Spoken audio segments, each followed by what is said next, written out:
예, 여러분 좋아하시는 조국혁신당의 신장식 의원님 오랜만에 나오셨습니다. 어서 오십시오. 네, 안녕하세요. 반갑습니다. 네, 반갑습니다. 더 핸섬해지신 것 같습니다. 여기 뭐 메이크업을 잘 해주셔가지고.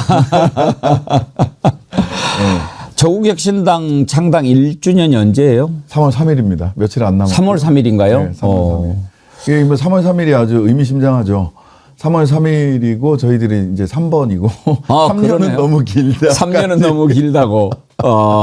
처음에 그러네. 3월 3일 할 때는 339 9번인가 이랬는데 1년이 딱 지나고 나니까 3년은 너무 길다. 그리고 지금으로서는 저희들이 이제 정당 기호가 3번이라서 이게 다 뜻이 있구나. 의원님이 조국혁신당 1호 영입인재였잖아요. 네, 2월 어제 그 페이스북 뭐 이런 데 보니까 1년 전 오늘 해가지고 2월 25일 날 제가 그랬던가요? 인재영입 1호로 했더라고요. 그럼 MBC 그만둔 게 며칠이었어요? MBC 그만둔 게 2월 6일인가 그랬습니다. 그리고 1월 28일 날인가 제가 2월 6일까지만 방송을 합니다라고 이제 얘기를 했고 그 방송을 듣고 조 대표님이 연락을 주셨죠. 그 1년 정말 한 10년 정도 지난 것 같은 느낌이죠. 그러니까요. 이게 제가 처음 민주노동당 만들어졌을 때 정치를 시작한 게 2020년이거든요. 근데 이제 20년 동안 2000년이죠. 2000년. 2000년부터 24년 정도를 뭐 어쨌든 여러 가지로 진보 정치, 한국 정치에서의 왼쪽 날개 역할을 해보겠다라고 생각을 하고 이런저런 뭐 중간에 변호사도 됐고 중간에 방송도 하고 이랬는데 지난 1년이 20년을 압축해 놓은 것 같은 그런 시간이었습니다.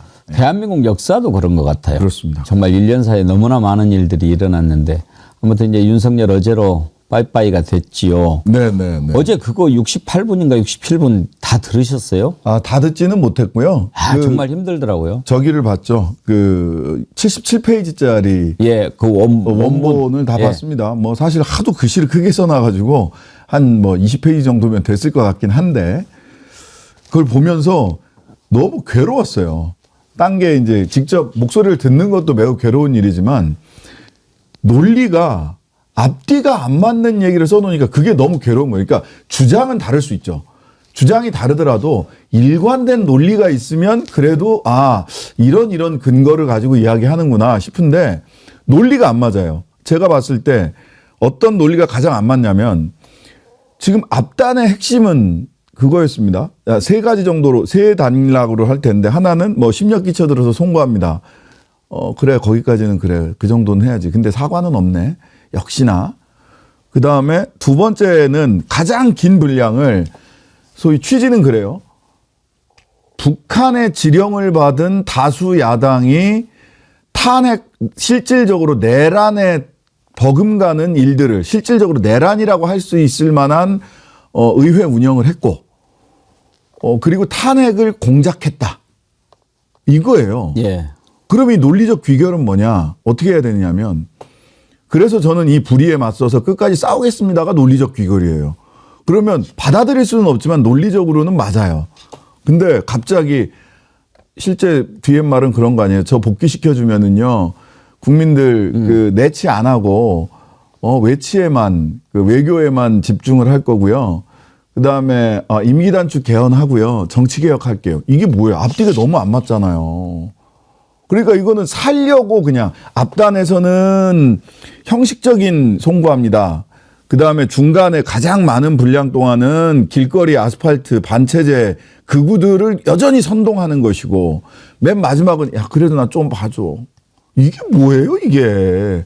그러니까 이렇게 주장은 다를 수 있지만 그래도 한 주장 안에서 논리가 맞아야 되는데 77페이지짜리 이 안에서 논리가 너무 충돌을 하니까 그런 게 정말 괴롭거든요.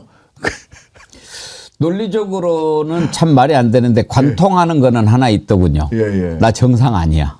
그렇죠. 그렇죠. 정말 이자는 처음에 현재 나와서 변론할 때부터 마지막 최후 진술까지 정말 정상이 아니에요. 네, 정상이 아닙니다. 네. 망상에 빠져 있어요. 자기만의 세계. 윤석열 월드. 근데 그래서 제가 궁금한 게 정말로 이자가 정상이 아닌지 네. 아니면 법 기술을 부리고 있는 것인지 어느 쪽인 것 같습니까? 근데 일단 정상이 아닌 가운데서 본인이 알고 있는 법지식을 다 동원을 하고 있는 건 맞습니다. 그리고 그 탄핵소추 대리인단으로 계신 변호사 몇몇 분들하고 이제 이렇게 얘기를 해보니까 실제 윤석열 대리인단에서는 뭐라고 판단을 하냐면 5.5 대 2.5다 이렇게 판단을 한다는 거예요. 변론을요? 예, 그러니까 6명이 아직 안 됐다. 예.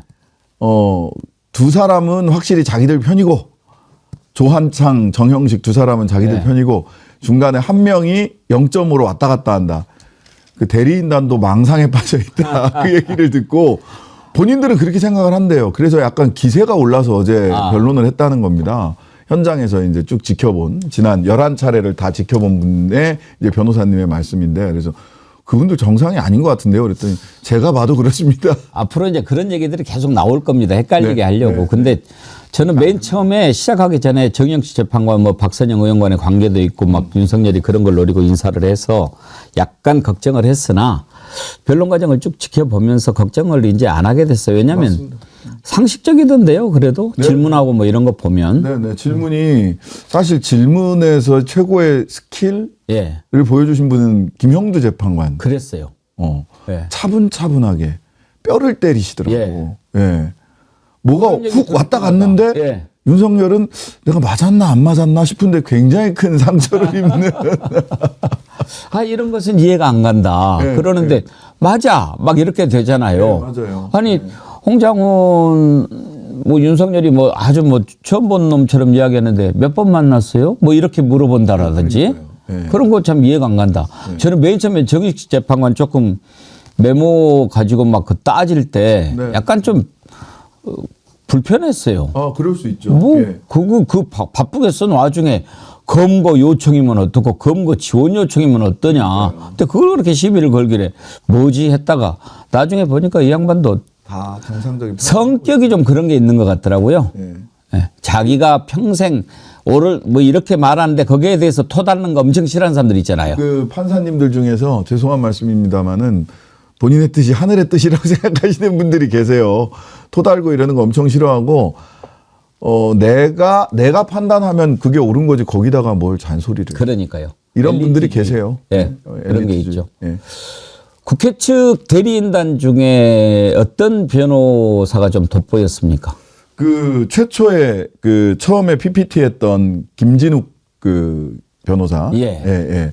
그 법의 주인을 찾습니다라고 하는 그분이 작년 연말인가 썼던 책이 지금 역주행해서 지금 잘 팔리고 있다고 하는데요. 그렇습니까? 한 최초 그 1회 변론기일에서 그 윤석열이 불참하고 그 다음 변론기일이죠. 이제 사실상 최초의 변론기일에서 PPT를 한 20분에서 25분 사이를 했는데 너무 정리를 잘하셨어요. 그 25분으로 이미 거의 게임이 끝났다라는 생각이 들 정도로 잘하셨고 그리고 어제 뭐 많은 분들이 이런저런 증거가 관계부터 시작해서 차근차근 얘기를 하셨는데 어제 제가 이제 이게 이제 법률가로서 예. 굉장히 또는 그냥 뭐 일반 국민으로서 느꼈던 마음을 울리던 변론은 그 장순욱 변호사님, 정순욱 변호사님이 맨 마지막에 예. 저도 정말 좋아하는 노래인데 시인과 촌장의 풍경이라는 노래 가사를 세상 풍경 중에서 제일 아름다운 풍경, 모든 것들이 제자리로 돌아가는 풍경이라고 하는 노래 가사를 인용을 하시면서 예. 헌법의 말, 헌법의 풍경을 완전히 흐트려버린 자유민주주의를 지키겠다라고 하면서 자유민주주의의 근본인 국회를 해산시키려고 했던 그다음에 헌법 수호를 외치면서 헌법을 정면으로 어겼던 이 부분들을 지적하면서 사실은 저는 헌법을 굉장히 좋아하고 예. 그 변호사가 되기 전에 이제 공부를 하면서도 헌법을 너무너무 사랑했던 사람이거든요. 근데 정말 모욕감을 많이 느꼈어요, 사실. 윤석열의 행태, 윤석열의 변론을 보면서 우리의 헌법을 이렇게 난도질해도 되는가. 근데 저의 그 심정을 헌법의 말, 헌법의 풍경을 흐트려 놓은 이 사람에게 파면 결정을 함으로 인해서 모든 것들을 헌법의 말, 아름다운 헌법의 풍경을 제자리로 돌려달라라고 하면서 그 가사, 저도 정말 좋아하는 예. 노래예요. 예. 세상 풍경 중에서 제일 아름다운 풍경, 모든 것들이 제자리로 돌아가는 풍경이라는 노래 가사. 신과 천장 노래가 참 좋죠. 예, 예. 좋은 게 거기가 마음을 좀 예. 많이 흔들었습니다. 예. 저도 개인적으로 헌재 변론 과정 쭉 지켜보면서 정순욱 변호사를 발견하게 된 게 참 그 좋았어요. 훌륭하십디다. 네, 네. 이쪽이 이렇게 일사불란하고 팀플레이를 잘했다고 한다면 저쪽은 참 중구난방이었는데 저는 윤석열 파면의 1등 공신이 김계리 변호사 아닐까 싶어요. 어제도 아주 나는 개몽됐습니다라는 그래서 저 그걸 보면서 자기가 아이 키우고 16개월이라고 했나요? 독방 육아를 한 것과 같은 취지로 얘기를 하시던데 그래서 제가 이제 14개월. 14개월. 그래서 그 생각을 했죠. 역시 독방 육아는 인간의 심리에 굉장히 위험할 수 있다. 그래서 독방 육아 그 아내들을 또 남편이든 독방 육아로 내몰지 마시라. 그 세상에 어떻게 그 변론을 해도 상식에 맞게 해야지.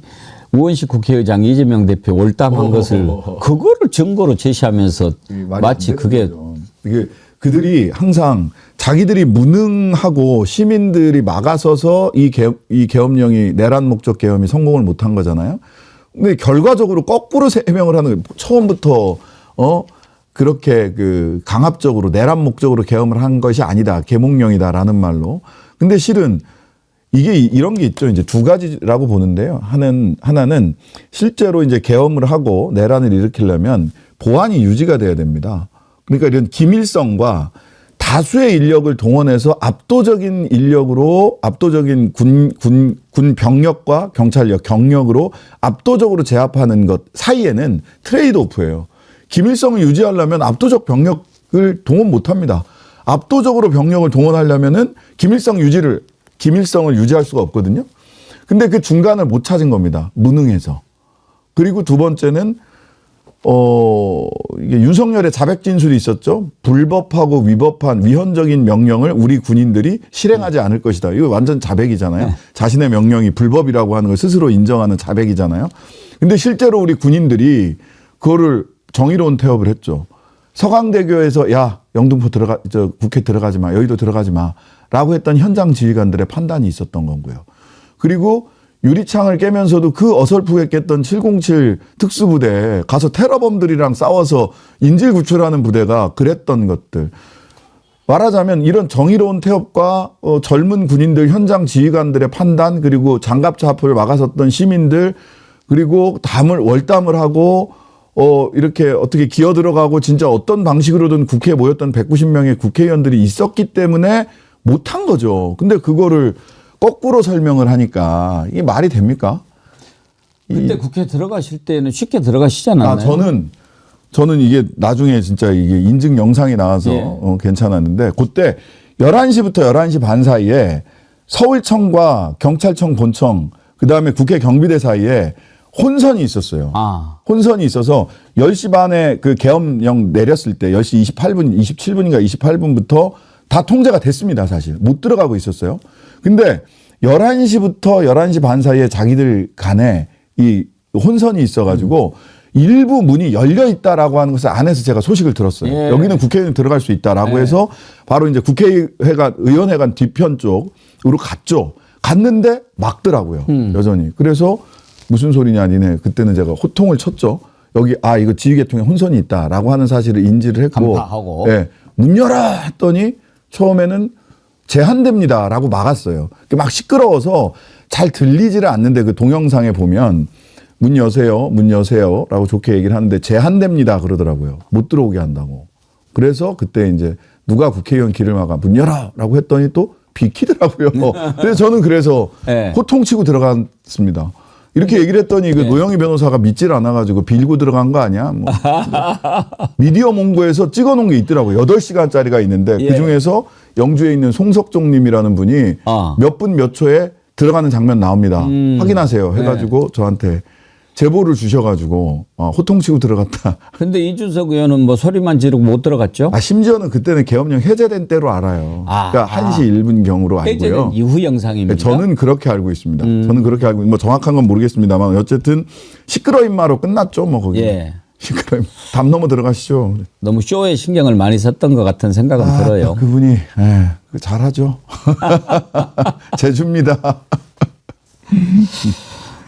이제 윤석열 저기가 이제 다 끝났으니까 평의하고 선고하고 그러는데 대체로들 3월 14일, 11일 이렇게들 예상을 하던데 혹시 우리 신 의원님은 언제쯤 예상하세요? 저는 뭐 대체로 그렇게 예상을 하시는데 왜냐하면 이제 11일, 14일, 14일쯤 예상하시는 분들이 좀 있는데 그게 이제 대선 일정 때문에 그렇게 이제 역산해서 판단을 하시는 거거든요. 60일 이내에 대선을 해야 되니까 14일 날 판단을 하시면 대선을 11일, 12일, 13일 사이에 대선을 해야 돼요. 12일, 13일. 아마 13일이 화요일일 겁니다. 지난 박근혜 대선도 화요일 날 있었거든요. 원래 대선은 수요일 날 하게 돼 있는데 보궐선거는 수요일이라 꼭 그 요일을 정할 필요는 없어요. 근데 그 앞주는 7일이 있는 주는 연휴가 이어지기 때문에 아무래도 좀 피해야 되지 않겠냐. 그러면 선거를 하려면 4월 30일 경이거나 4월 30일 경이거나 55일에서 한 60일 정도는 필요하다고 하더라고요. 선관위 쪽에 문의를 해보니까. 아니면은 이제 5월 12일 내지는 13일로 생각을 하면 이제 3월 14일 날 선고를 할 수가 있을 겁니다. 근데 저는 3월 14일까지 두 가지 측면에서 조금 더 3월 7일경에 선고를 하시는 게 낫지 않나라는 건데 하나는 쟁점이 별로 없어요. 쟁점이 별로 없기 때문에 길게 평의할 게 없습니다. 박근혜 대통령 때, 박근혜 씨 때, 10하루 걸렸죠. 박근혜는 8번. 8번 평의했어요. 노무현이 11번. 노무현 11번. 그리고 사흘 전에 예고를 해서 11일, 14일, 요렇게. 근데 평의를 이번 사건은 길게 할 게 없습니다. 이벤트가 하룻밤이에요, 그냥. 하룻밤에 있었던 이벤트고 쟁점도 5가지로 너무 명징하거든요. 딱 5가지 쟁점밖에 없습니다. 이게 그 계엄령을 내릴 수 있는 요건이 됐느냐, 즉 전시 준사변 또는 이에 준하는 사태였느냐, 그 다음에 절차가 적법했느냐, 똑바로 국무회의 했느냐, 이런 거죠. 그 다음에 포고령이 위헌 위법하냐 아니냐. 포고령 너무 명백하잖아요. 위헌 위법이 너무 명백하지 않습니까? 그 다음에 체포 지시해서 실제로 국회를 해산하려고 했느냐. 그 다음에 선관위 왜 갔냐. 선관위 간 게 위헌 위법하냐. 너무 명징하지 않습니까? 전부 다.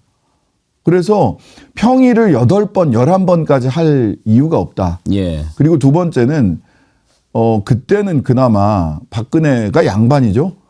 그 윤석열과 비교해 보면 양반입니다. 입 다물고 있었어요. 근데 지금은 소위 반체제 극우 세력들을 계속해서 선동하잖아요. 마지막 순간까지 그걸 정치적으로 이용하려고 하고 있고 국민의힘도 또한 그러고 있고 그러면 이 정치적 선동과 혼란을 지속시키는 것이 정치적 사법기관인 헌법재판소로서 그 시간을 단축하는 건 역시 저는 헌재의 역할이라고 생각합니다. 그렇다면 3월 7일 날 정도에 다음 주 금요일이죠. 다음 주 금요일 정도에 선고하지 못할 이유가 없다. 그렇긴 한데 이제 또 저렇게 난리들을 쳐대니까 8대 0 예상하십니까? 아니면 한두 명 소수 의견이 있을 수 있다고 생각하십니까? 8대 0이고요. 제가 한 가지만 더 말씀을 드리면 만약 마은혁 재판관 임명과 관련해서요. 내일이죠. 내일 결정을 하는데 원래 이제 그 변론 과정에 참여하지 않았기 때문에 이분은 평이나 평결에 참여하실 수가 없어요. 그런데 어느 시점에 변론을 재개한다라고 생각을 하면 변론 재개를 해서 마은혁 재판관을 다시 이 재판 과정에 해서 시간이 좀 늦더라도 한다라고 하면 그거는 예상컨대 5대 3일 경우에는 마은혁 재판관을 다시 그 9명을 만드는 결정을 할 거예요. 근데 이미 6명이 마은혁을 빼고도 6명이 넘었다라고 하면 그냥 판결합니다. 그걸 누가 결정할까요? 그거는 문형배 대행이 결정하십니다. 왜냐하면 이제 만약에 변론을 재개할 거냐 안 할 거냐를 들여다보는 어떤 포인트다 이 말씀인 포인트가 거죠? 그겁니다. 왜냐하면 그 전에 이진숙 헌재 결정을 할 때 이진숙 심리를 계속 해야 된다라고 결정을 할 때 뭐라고 그 결정문을 자세히 보면 무슨 얘기가 나오냐면 남아있는 사람들, 그러니까 8명이 하더라도 6대 0이 되면 끝나요. 예, 6대 2가 되면 2면. 예. 끝나요. 근데 만약 5대 3이다. 예. 그러면 마흔역이 들어가느냐 안 들어가느냐에 따라서 결정이 달라지잖아요. 그렇죠.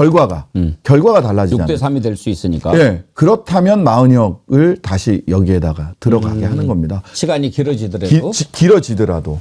그래서 한 사람의 결정이 전체 결정을 좌우할 수 있는 그런 크리티컬한 상황이면 한 명을 무조건 넣어야 돼요. 무슨 말씀인지 알겠습니다. 예, 그러면 예, 예. 마흔역 재판관을 임명하더라도 평이나 이런 거 배제하고 그냥 결론을 내릴 수도 있습니까? 그렇습니다. 임명했는데 왜 안 하냐라고 이렇게. 그럼 평의 과정에서, 그러니까 변론 과정에서, 예.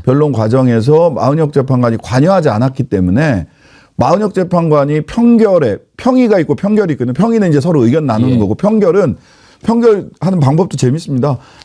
제일 마지막에 임명된 사람부터 저는 기각입니다, 인용입니다를 얘기해서 맨 마지막에 문영배 그 권한대행이 결정을 하거든요. 예. 쫄따구부터 시작하는 겁니다. 그러니까 말하자면. 그래서 맨 마지막에 편결을 할 때, 한 사람의 결정에 따라서 이게 좌지우지 된다라고 하면, 자, 편결 중지. 마흔역 재판관을 다시 변론 제기해서 이 재판 과정을 같이 복귀하는 시간을 갖고 편결을 다시 하겠다. 변론 재개 결론이 난다면 상당히 좀 복잡해질 수 있는 상황이네요. 저는 변론 제기 결정이 난다 그러면 6대 3이고 변론 제기 결정 없이 끝난다 그러면 8대 0. 저는 없다고 봅니다. 예. 너무 명백해요. 사실은 이런 겁니다. 제가 보기에는 이미 헌법재판은 우리 국민들이 다 보셨어요.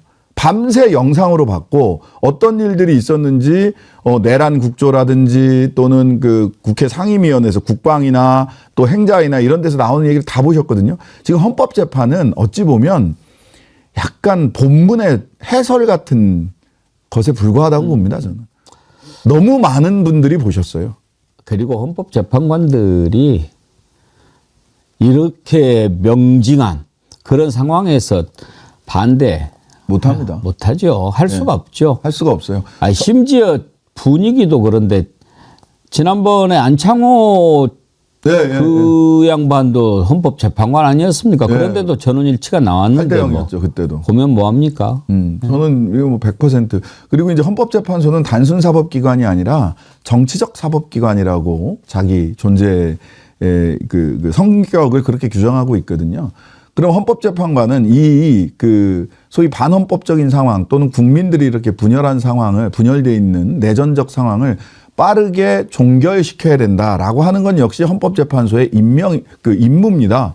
그럼 지금 만약 윤석열을 다시 인용을 한다? 김희수 재판관께서 그런 김희수 변호사님께서 그 얘기 하시던데 내란 또 일으킵니다. 만약 돌아오면 계엄령 또 해요. 더 준비해서 계엄 또 하겠다는 사람입니다. 계엄해도 뭐 나는 다시 대통령으로 돌아오는데 그런 상황을 용인할 헌법재판관은 저는 없다고 봅니다. 예. 예. 이제 뭐 기다리면 되는 거고 우리가 그냥 마냥 기다릴 일이 아니잖아요. 그 안에 또 청소할 것 좀 청소하고 그래야 되는데. 그렇죠. 김건희는 지금 어디 있는지 혹시 들으셨어요? 관저에 있죠. 관저에. 뭐 하고 있을까요? 관저에서 뭐 개 산책시키면서 뭐 또 딴 것도 좀 하고 그러고 있을 것 같은데 여러 가지 이제 제가 이제 그쪽 계신 분한테 들은 건데 3월이 되면 우리 당선인이 당선이라고 불렸던 윤석열이 운수가 대통하여 돌아올 것이다. 3월만 되기만 기다리고 있다는 얘기도 있고요. 성공 얘기했답니까? 뭐 그랬다는 얘기도 있고요. 그리고 마지막까지 포기 안 할 겁니다. 김건희는. 마지막까지 포기 안 할 거고요. 문제는 저는 검찰의 태도라고 생각을 하는데요. 검찰이 12월 3일 이전, 12월 3일 그리고 명태균 포렌식이 다 끝났을 시점 저지난주 목요일 날 포렌식 끝났거든요. 제가 이제 남상권 변호사 통해서 확인한 건데 저지난주 목요일 날 포렌식이 끝났어요. 폰 3개, USB 2개가 다 끝났습니다. 요 3가지 시점으로 검찰의 태도가 살짝 바뀝니다. 그 폰을 검찰에 제출을 했나요? 예, 다 가지고 있습니다. 제가 남 변호사님하고 그 확인을 했는데 남상권 변호사한테 따로 폰이 있는 게 있다는 겁니까? 그 소위 황금폰이라는 게 아니다. 다 제출했다. 폰 3개. 그래서 사진 뭐 나오고 했잖아요. 그 그럼 폰 제출하기 전에 명태균 쪽에서 이미 다 다운은 받아놨겠죠? 뭐 그렇다라고 보고요. 예. 예. 그 포렌식까지 하셔야 됩니다라고 제가 이제 말씀드리고 왔는데 혹시 모르니까 포렌식까지 좀 하시는 게 좋을 것 같습니다. 그 증거물 환부 받으면 포렌식 한번 다시 하세요. 그 증거조사 끝나면 폰을 돌려받으니까 예. 포렌식도 하세요. 포렌식은 안 했다고 그러더라고요. 혹시 삭제된 게 있을 수 있으니까 포렌식까지 다 하시라라고 이제 조언을 드리고 왔는데 그 12월 3일 전에는 감히 수사에 접근할 엄두를 못 냈을 겁니다. 예. 엄두를 못 냈어요. 실제 수사 진행 상황을 보면. 12월 3일 이후에는 살짝 수사의 속도를 냅니다. 그러다가 포렌식이 되고 너무 많이 나오는 겁니다. 아하. 너무 많이 나오니까 그때부터 어떻게 하면 이걸 시간을 끌지? 그러고 있는 겁니다. 그러다가 시간을 끌다가 결국 창원지검에서 중앙지검으로 사건을 넘기잖아요. 이송하잖아요. 이관하잖아요. 타관 이송이라고 하는데 타관으로 이송하는데 이게 검찰들이 사건을 질질 끄는 곤란한 사건을 뒤로 미루는 방법입니다. 그러니까 기록을 8도 유람을 시킵니다. 기록을 8도 유람을 시켜요. 왜 창원에서 중간 수사 결과를 보면 창원에서 했던 중간 수사 결과는 명태균, 김영선, 강혜경 요 셋을 둘러싼 일이고요. 명태균 건에서는 가장 확실한 거, 즉 지방선거 공천 과정에서 돈 받았다라는 거. 그다음에 김영선 공천의 대가로 그 세비 반띵 요거에 집중을 한 거거든요. 선거 여론조사 부정이라든지 여론조사 가짜 여론조사를 했다든지 또 김건희, 윤석열 또 다른 정치인 홍준표, 오세훈 등등에 대한 얘기는 없습니다. 그러니까 여기까지 가면 저는 정체성의 혼란, 우리가 원래 그래도 검찰이 국민의힘 편인데 이거 명태균 특검을 권성동 원내대표가 국민의힘 괴멸법이라고 얘기를 하잖아요. 국민의힘 괴멸시키는 수사를 우리가 계속 해도 되나? 라는 딜레마에 빠졌을 겁니다. 그래서 일단 지연을 시키면서 짱을 보자. 예. 그건 왜 그러냐면 검찰 입장에서는 자, 만약 정권이 야당 쪽으로 바뀐다. 이거 뭐 굉장히 유력해 보이니까. 정권이 바뀌면 우리가 이 수사를 가지고 우리의 생명줄을 연장시킬 수 있을지 몰라. 예. 라고 하면서 일단 시간을 보내기로 한 거라고 저는 생각을 해요. 그러면은 서울로 갔죠. 서울로 가면서 여기 조사 대상이 서울에 사람들이 많이 살아요. 라고 얘기를 했잖아요. 홍준표는 어디 삽니까? 그리고 또 다른 사람이 나오면 그러면은 다시 기록을 대구로 보내나요? 다시 기록을 뭐 부산 사람이 나오면 부산으로 보내나요? 이렇게 보통은 검찰들이 시간 끌 때 기록을 8도 유람을 시키는 거예요. 그러고 중앙지검에 왜 수사 안 하느냐라고 하면 형식적으로 몇 사람 불러서 수사를 하면서 기록이 방대하여 면밀히 진짜 열심히 기록을 검토하면서 수사 열심히 하고 있습니다라고 중앙지검에서는 이야기할 겁니다. 이게 검찰이 지금 가지고 있는 저는 태도라고 저는 생각을 합니다. 경험상 기존에 검찰이 해왔던 태도상.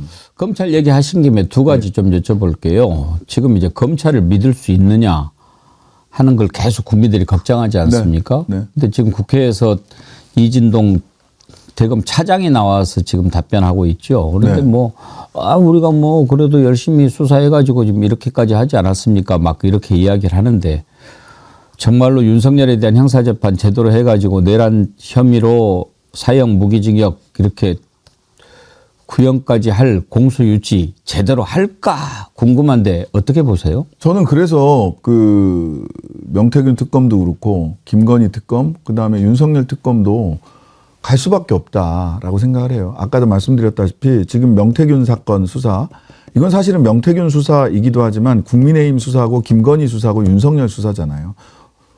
직접 공천에 개입한 것이 너무 명백한 지금 음성 녹취가 계속 나오고 있기 때문에. 근데 지금 검찰은 지금의 태도는 눈치 본다. 그리고 이걸 가지고 다음 정권에서 우리 그래도 살려주세요. 우리가 수사는 잘하잖아요. 라고 딜을 하려고 할 것이다. 라고 저는 예상합니다. 앞에 내놓고 딜을 하는 게 아니라 수사의 속도나 수사의 대상, 범위를 놓고 밀당을 하는 거죠. 내랑 관련해서는 확실하게 하고 내란 관련해서도 끝까지 어디까지 갈 거냐 범위. 그러니까 내란이 내란 수계는 지금 딱 드러났지만 예. 주요 임무 종사자들이 어디까지인가, 예. 그들이 어디까지 관여했는가는 아직은 드러나지 않았습니다. 근데 윤석열 하나 정리하면은 나머지는 쉬운 거 아닌가요? 그러니까 근데 수사를 해야 되잖아요. 예를 들면 노상원 노출이 안 돼요.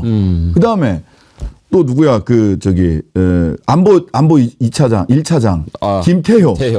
김태효가 그때 완전히 패싱 됐을까요? 저는 이것도 궁금하고요. 그다음에 김건희의 역할들은 아직 시작도 안 했어요.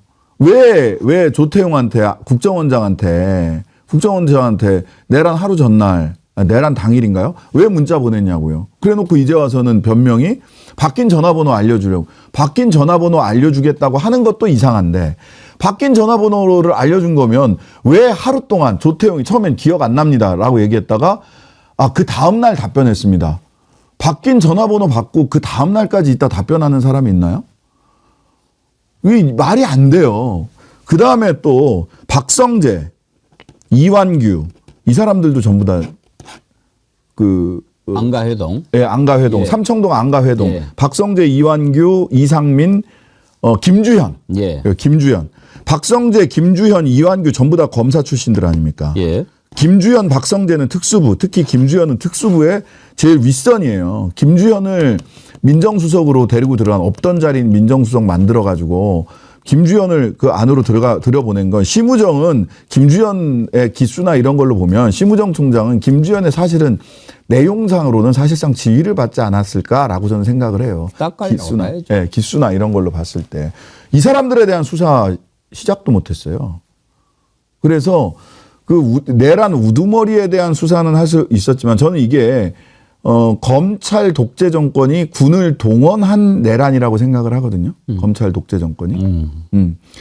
그래서 사실은 군은 이게 만약 성공했다고 하더라도 별로 남는 게 없습니다.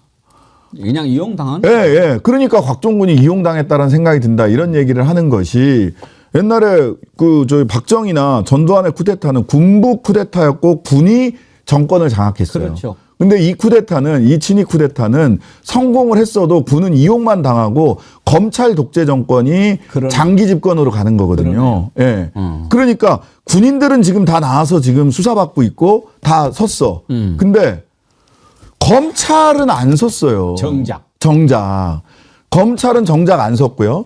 그런데다가 검찰이 계속해서 비아폰 압수수색을 막고 있잖아요. 김성은의 체포를 막고 있고.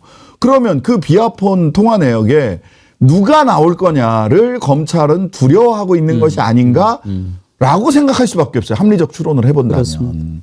그러면은 김건희와 검찰을 지금 검찰은 사실은 보호하고 있는 거다라고 저는 생각을 합니다. 그래서 이제 두 번째 궁금한 거 여쭤보려고 그러는데 아마 그거하고 좀 연결이 될 것 같은데요. 지금 검찰에서 김성훈 구속영장 3차례나 경찰에 신청한 걸 돌려보냈지 않습니까? 왜 그렇다고 보십니까? 아니, 지금 말씀드린 대로 이거죠. 예, 이겁니다. 제가 보기에는 보세요. 이 노상원이 버거보살 노상원이 김용현과 어떤 관계였냐? 내란의 밤 새벽 2시에 김용원이 노상원한테 전화가 와서 상원아 이제 어떡하지?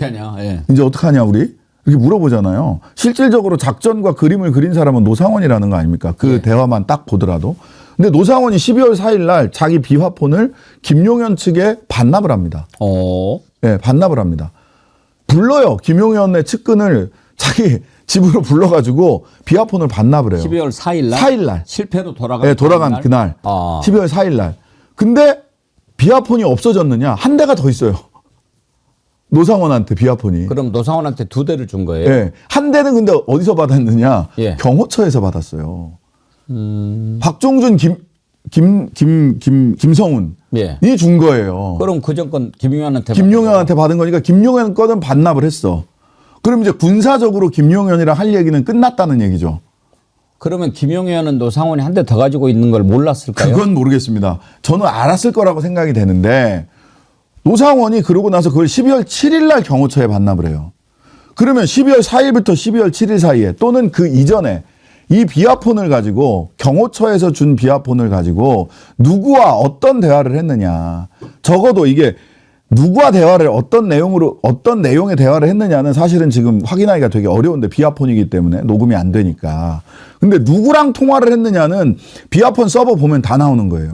대통령실 비아폰 서버 보면. 그거를 못하게 하고 있는 겁니다. 이게 결정적으로 저는 이 버거 보살이 김건희 보살과 영적 대화를 많이 나누시는 분인데 그러면은 김건희와 계속해서 12월 4일 이후에도 대화한 내역이 있지 않을까라고 저는 강력하게 추정하고요. 그 다음에 당시에 뭐 김어준 등 두 군데서 소위 퇴역한 공무원들과 김건희가 계속 연락을 했다. 그게 노상원이잖아요. 예. 그리고 HID 블랙 요원들, 퇴역한 블랙 요원들이 그런 호소가 있었지 않습니까? 빨리 우리 복귀 명령을 내려줬으면 좋겠다. 불안하다. 왜 자기들한테 작전을 시켜놓고 이거를 계엄도 다 끝났는데 왜 정리를 안 해주냐 해서 복귀 시점까지 꽤 시간이 걸렸다라는 게 이제 박선원 의원의 정보에 따르면 그랬단 말이죠. 그럼 그때 김건희와 노상원 사이에서 비아폰으로 통화한 거 아니냐. 그리고 그게 2차 계엄을 그런 HID 블랙 요원들을 통해서 뭔가 요인 암살이나 사회의 혼란 사태를 일으키려고 했던 것이 아닌가라는 추정을 해볼 수 있다는 겁니다. 근데 그런 추정들을 하나하나 수사를 통해서 밝혀나가려면 대통령실 비아폰 서버부터 압수수색을 해야 됩니다. 그러면 김건희하고 노상원이가 서로 연결하고 연락했을 가능성은 100%라고 보십니까? 저는 거의 99.9, 100이라는 거는 뭐 좀 그렇지만 99.9라고 봅니다. 그러고 지금 그러면 검찰이 계속 경호처라든지 이런 쪽에 대한 영장을 막는 것은 그 부분에 검찰도 관여가 돼 있기 때문에. 관여가 돼 있을 수 있다고 봅니다. 왜냐하면 보세요. 박성재가 당일날 내란의 밤 당일날 11시에 법무부에서 회의 소집했잖아요. 갔다가 유혁감찰관이 야 이런 위헌적인 회의에 난 참석할 수 없어 하고 사표 던지고 나왔지 않습니까? 예. 그럼 그 11시에 무슨 회의 하려고 했냐는 거예요. 그리고 그 다음날 12월 4일 날 삼청동 안가에서 모여가지고 무슨 뭐 송년회 뭐 앞으로 얼굴도 못 볼 텐데 마지막으로 보려고 그랬다. 이런 한가한 모임이 어디 있습니까? 그러고 나서 일부는 또 삼각지 안가로 갔다라는 얘기가 있지 않습니까? 예. 삼청동 안가에 원래 윤이나 김이 올 것이었는데 그래서 삼청동 안가로 모였는데 못 오니까 삼각지 안가로 이동을 해서 그쪽에서 만났을 것이다 라고 하는 추정이 가능한 동선이에요. 박성재, 김주현 왜 수사 안 합니까? 그때 이상민 장관도 비아폰 갖고 있었다고 그랬어요. 그럼 그 비아폰으로 예. 뭐 했냐는 거예요. 안 하고 있는 겁니다. 그러면서 지금 이걸 다 수사를 해서 밝히면 검찰이 명태균 폰을 밝히는 것만으로도 또는 대통령실의 비아폰 서버를 압수수색해서 거기서 누구랑 통화 내역을 밝히는 것만으로도 우리 정체성이랑 국민의힘이 괴멸되면 우리 어떡하지? 이건 속도 조절을 해놓고 나중에 이 사건을 들고 있다가 다음 정권에서 우리 살려달라고 하는데 거래의 하나의 대상으로 삼으면 어떨까? 이런 복잡한 고민을 하고 있지 않을까. 예. 예. 지금까지 이렇게 여러 게스트 모시고 이렇게 인터뷰를 했는데 우리 신장식 의원님이 궁금한 거 제일 그래도 제가 이해가 잘 되게 얘기를 해 주시니까 네. 궁금한 거 두 가지만 더 여쭤볼게요. 이완규 법제처장 있잖아요. 예. 왜 그렇게 국회에서 태도가 방자하고 뻔뻔하고 그래요? 그 이완규, 박성재 이 두 사람이 방자하고 뻔뻔합니다. 예. 예, 박성재 같은 경우는 뭐 노려봤다고 뭐 탄핵이다 뭐 이런 식의 얘기를 했는데 예. 그게 이제 노려본 사람이 박성재 장관이 당시 국회에서 노려본 사람이 한창민 의원하고 저예요. 그게 내란 끝나고 나서요. 계엄 해제된 다음이에요, 심지어. 예. 계엄이 해제돼서 내란 공범이다 이렇게 얘기를 했더니 내려오면서 노려보고요. 근데 이제 그런 국회에 오면 그런 오만방자한 태도를 보이는 이완규는 뭐 본회의장에는 뭐 나올 짬바도 안 되니까 그렇고 박성재, 김용현 둘은요 국회 본회의 나오잖아요. 여당 쪽으로만 인사하고 갑니다. 우원식 의장님이 국회에 오셨으면 여당, 야당 할 거 없이 다 인사하셔야 됩니다. 무시하고 그냥 나가요. 예. 계엄 이틀 뒤에 나와서 박성재 장관이 저를 아래로 내려다봅니다. 한창민을.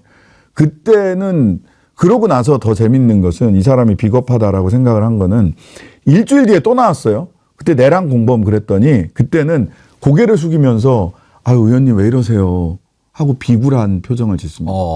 즉 저는 이거는 수사를 통해서 규명되어야 할 부분이지만 내란 그날의 밤, 내란의 밤 이후에 이틀 사흘까지만 해도 그 다음 계획이 있었다고 봅니다. 그러니까 너 태도로 미루어 봤을 태도로 미루어 봤을 때.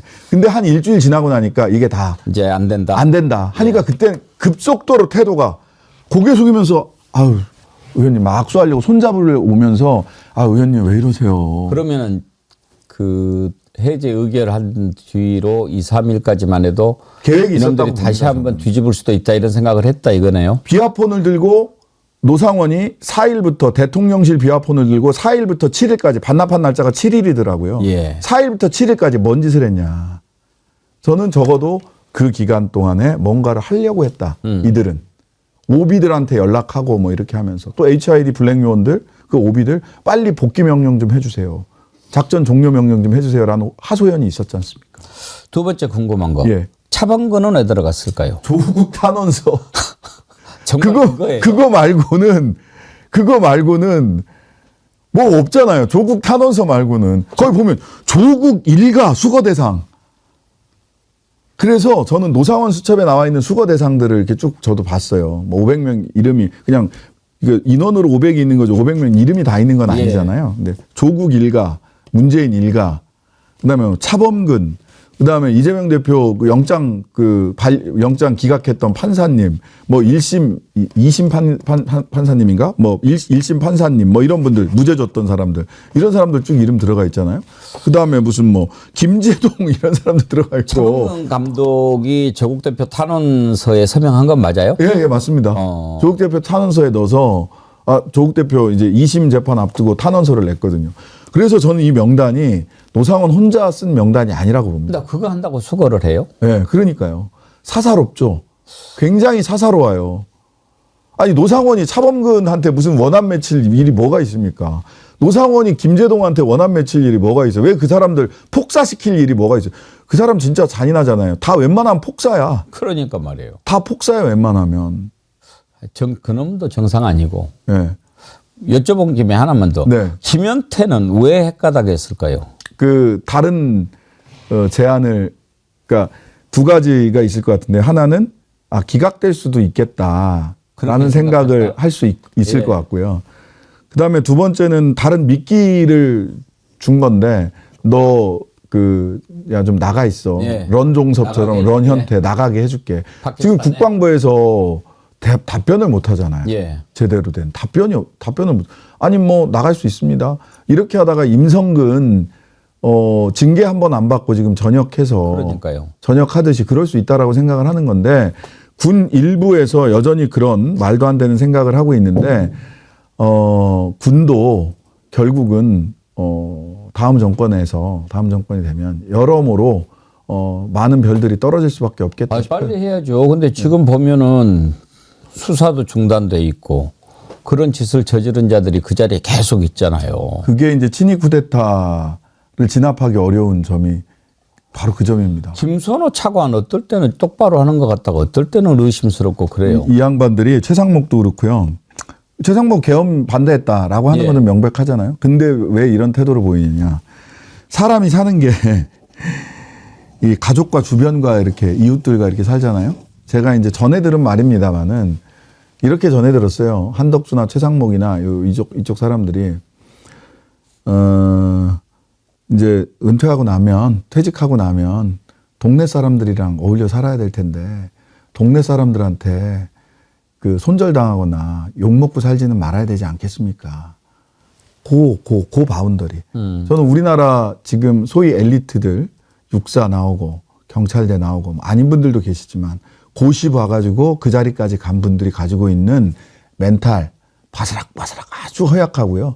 역사의식 없고요. 그냥 정해진 코스에서 정답 잘 찍어서 윗사람들 눈에 들어서 그 자리까지 가는 거 말고 그다음에 내 주변에 그래도 가까운 사람들이랑 척지지 않고 사는 거 말고 다른 어떤 가치관 이런 거를 요구하기 어려운 사람들이다라고 생각을 합니다. 예. 이웃과 척지지 말자. 이게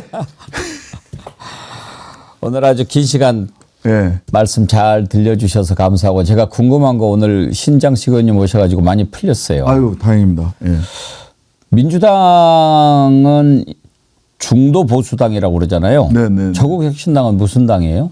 그 운동장 왼쪽을 넓게 쓰면 되겠다. 할 일이 많다. 왼쪽이 넓어진 것 같습니까? 왼쪽이 넓어진 것 같습니다. 사실 뭐 국제적 기준에서 이게 뭐 새롭다라기보다는 국제적 기준에서 보자면 실은 그 민주당의 강령이나 이런 부분들이 중도 보수에 가깝죠. 사실은 뭐 독일에 있는 정당들의 체데우라고 하는 보수 정당이 있지만 기독민주당의 강령이나 이런 게 사실 민주당이랑 비슷하거나 그거보다 더 왼쪽이에요. 거기 근데 보수당이잖아요. 다만 이제 민주당의 고민은 이 부분이 있을 것 같아요. 사실은 민주당은 이념지형 정당이라기보다는 국민정당, 캐치홀 파티에 가까웠고요, 원래. 다만 DJ 때부터 갖고 왔던 게 중산층과 서민의 정당, 즉 대상을 호명했지 이념을 선언하고 오지 않았어요. 그렇다면 이념의 그 가르마를 그렇게 탄다고 하더라도 중산층과 서민을 위해서 정책을 펼치겠다라고 하는 대상을 호명하는 방식은 저는 민주당이 여전히 가지고 가게 되지 않을까라는 생각이 들고요. 그것과 별개로 이제 저희 조국혁신당 같은 경우는 조국 대표님이랑 처음에 이 당을 처음 같이 만들고 제가 인재 영입 1년 전에 될 때 어떤 정당을 만들고 싶으세요? 어떤 나라를 지향하십니까? 라고 했을 때 저는 노회찬의 제7공화국, 그다음에 조국 대표님은 노무현의 진보의 미래를 얘기하셨어요. 근데 그 두 분이 말씀하신 진보의 미래와 제7공화국은 북유럽 복지국가를 지향하고 있거든요. 그래서 그러면 우리가 꿈이 같습니다. 그 다음에 어떤 정당, 어떤 형태의 정당을 만들고 싶으세요? 민주당과의 관계도 있고 한데, 그랬더니 진보적 강소 정당을 만들자. 거기에 100% 동의했습니다. 진보적 강소 정당으로서 왼쪽 운동장을 넓게 쓰겠다. 알겠습니다. 네. 고맙습니다. 좀 더 자주 나와주세요. 네, 불러주십시오. 예, 감사합니다. 예, 감사합니다. 저국혁신당의 신장식 의원님과 아주 알찬 인터뷰 했습니다.